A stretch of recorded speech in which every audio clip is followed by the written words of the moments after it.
Hello and welcome. Thank you for joining me today as I dive into the characteristics that I believe managers should be looking out for in their instructors and their trainers. And as far as being a trainer or a group fitness instructor, what you can expect your managers will be looking for in your ability to return to the gym and those live fitness experiences, and how you need to be there for your managers. So it's kind of a two-way street. Before I get into that, if you are new to this channel, welcome. Thank you for being here. If you find that the content I have to present you today is valuable to you as a fitness instructor or a professional personal trainer or a fitness manager, then please subscribe. We'd love to see you return, and I'd love to get your feedback and continue to hear from you on this channel. Okay, so let's dive into what I believe is going to be so important for our group fitness instructors and our trainers to be prepared for, and for our managers to prepare their teams to set the expectation of what they'll be looking for as we return. So I already know I am going to be hiring back first and foremost in phase one for my classes, the instructors who I know are reliable, they're timely, they're independent, and they're people that I don't have to continuously reach out to. I know they're listening, I know they're paying attention, and I know that they are there for the club and the members and myself as a leader. They are 100% bought into our club, and they are committed to giving their best every time, and they see fitness as a career. So I am looking forward to bringing those people back as quickly as possible. Keep that in mind, fitness instructors and personal trainers, and show your managers how you can be all of those things during this time. The next thing I want to focus on are the facts that we are going to have to be teaching and training less people in person. So I know myself as a manager, I am going to want the instructors and trainers here in the club who I know are not going to make any negative comments about having less people either on their schedule for the one-on-one sessions or in the class. They are going to be the instructors and the trainers who are happy to see whoever and however many people decide to show up that day.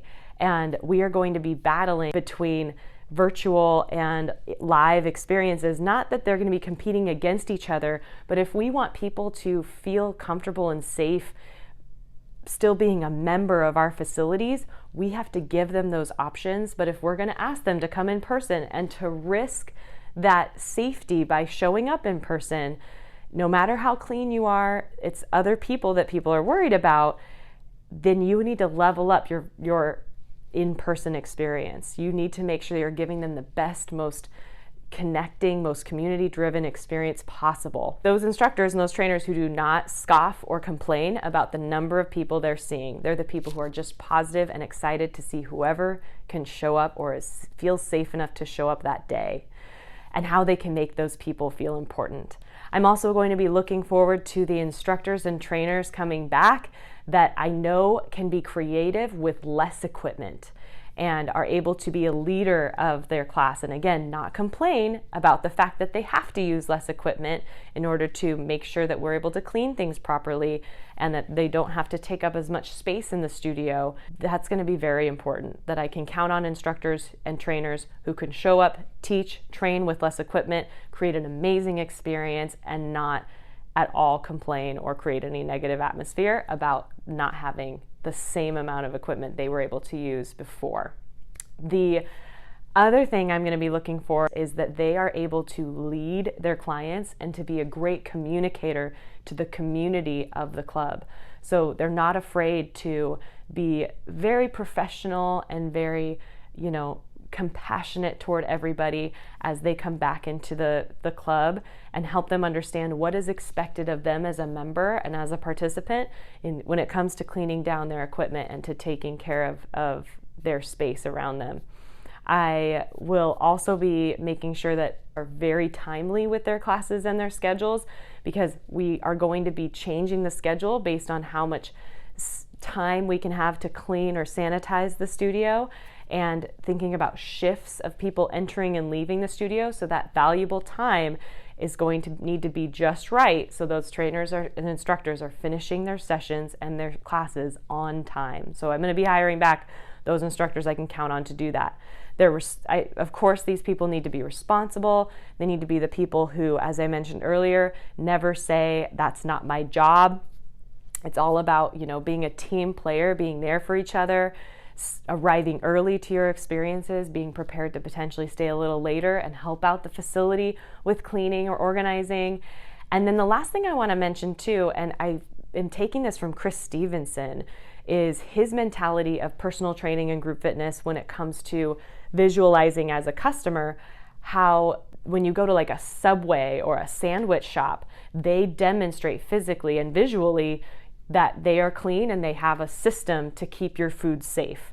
So for example, when you walk into your Subway, you order your sandwich, before they start building it, they wash their hands in front of you, they put their gloves on in front of you, they build your sandwich in front of you, they get to the register, they fold up the sandwich, they throw their gloves away, and then they touch the register. So they're showing you, they're being very clear with their organization and their cleanliness and their safety for their patrons or their customers. So how can you do that as a trainer? Can you grab some hand sanitizer, visually showing your member as they come in that you're over sanitizing your hands more than usual? Can you help them by cleaning off the equipment and being that example for your classes and your clients? Very good about cleaning the equipment. Can you demonstrate that you're very aware of how often you're touching your face or you're getting close to other people, or you're aware of the surroundings so they don't have to worry about someone getting too close? And as an instructor, how do you create that environment that is constructive and everyone knows their role and expectation, but you're also not afraid to say something to a member who may not be doing the appropriate thing? So whatever your opinions might be about cleanliness and what is safe and unsafe, write all of that off and just take good care of your participants.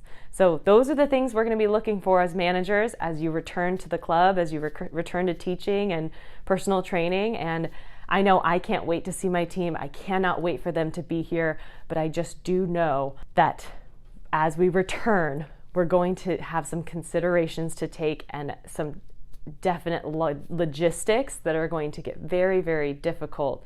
And the more we can depend on our team to be organized and able to communicate with us as we communicate with them, that's going to be the most important thing as we climb out of this as a fitness industry and take good care of our clients and make the most of the learning experience we're in right now. So show your managers right now how committed you are, how strong you are as a trainer and group fitness instructor, and how you're there for them by doing and showing up for them and being there for the club and the clients and the team of instructors and trainers that you work with.